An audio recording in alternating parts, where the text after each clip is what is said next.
So what are we going to be focusing on in these yoga classes? Great question.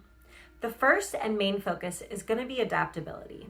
What I'm going to do is point out to you the names, the English names of certain yoga poses that we'll be going through that you might hear in a studio or from another instructor. And I will give you the way to adapt it in your wheelchair so that you can feel successful at the pose, even if you might not be able to adapt certain parts of your body to the pose.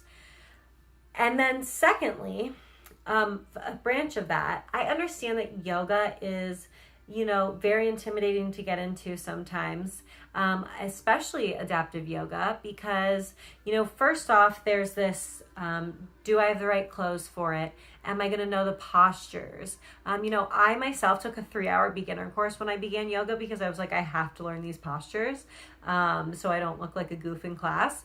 So I did that. And you know what? If that's something that you're interested in doing, that's 100% okay. I would love for you to join these classes online so that when you go into class, you already have had the free beginner class, free of charge. These classes are going to be free to you, at least for the time being. I really want to be able to offer this to as many people as possible. So my second focus is going to be breathing. A lot of times after an injury, breathing becomes very difficult. Breathing is something that I focused on very heavily in yoga prior to my injury, and I had been taking yoga for about 7 years at that point. And after my injury, I realized sometimes I'll take a deep breath and I'll think to myself, was I even breathing just a second ago? I honestly have no idea. So something I want to focus on is active breathing.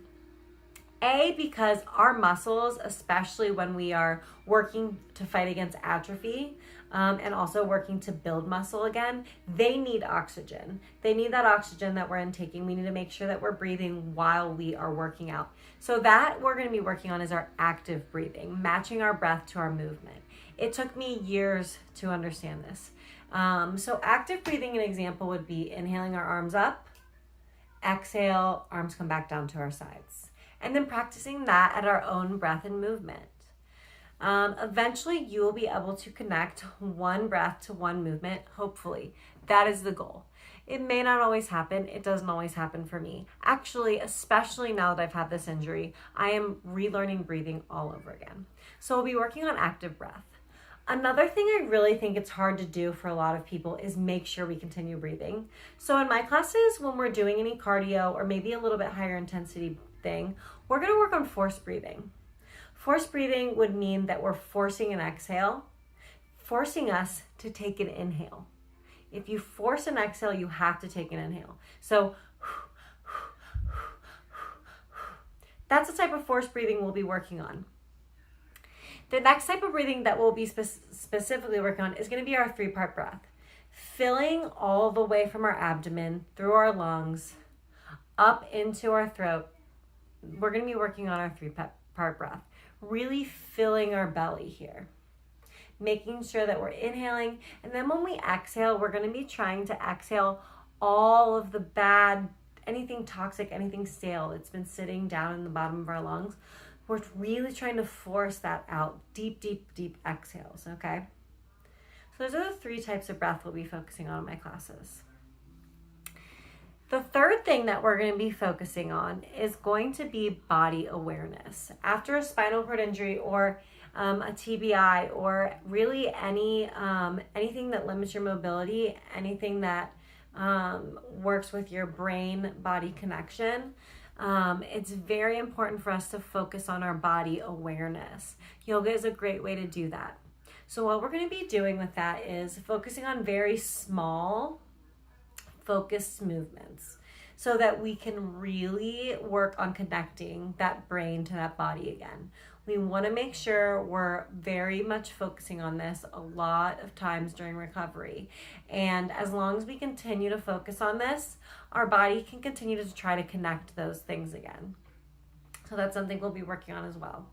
If you see such slight movements, sometime I'll say, we're doing just a hip drop. Today I did that in a yoga class. And a hip drop is very, very minor. You can barely see it. So I'll show you what a hip drop might look like. So I'm not dropping my hip down right now. And then you'll watch this side of my body. I'm dropping that hip down now. Not dropping it. So it's a very small movement. We'll be focusing on things like that so that we can continue to connect to the brain and the body. So the next thing we're going to be working on, the fourth and final thing that I'm really going to focus on, is our spinal mobility. When you've had a spinal cord injury or any fusion in your vertebrae, any part of your body, your neck may be limited, especially if you have a higher cervical fusion. Or you know what? Age can cause us to have, limited neck mobility. Did we fall a lot when we were younger? Did we jam our head into things? Everyone's hit their head on things. That all impacts our neck as we grow older, and it may limit our neck mobility. So after a spinal cord injury, you really have decreased mobility. This is about as far as I can lean side to side, front, back, and then turning to the side. Not very far.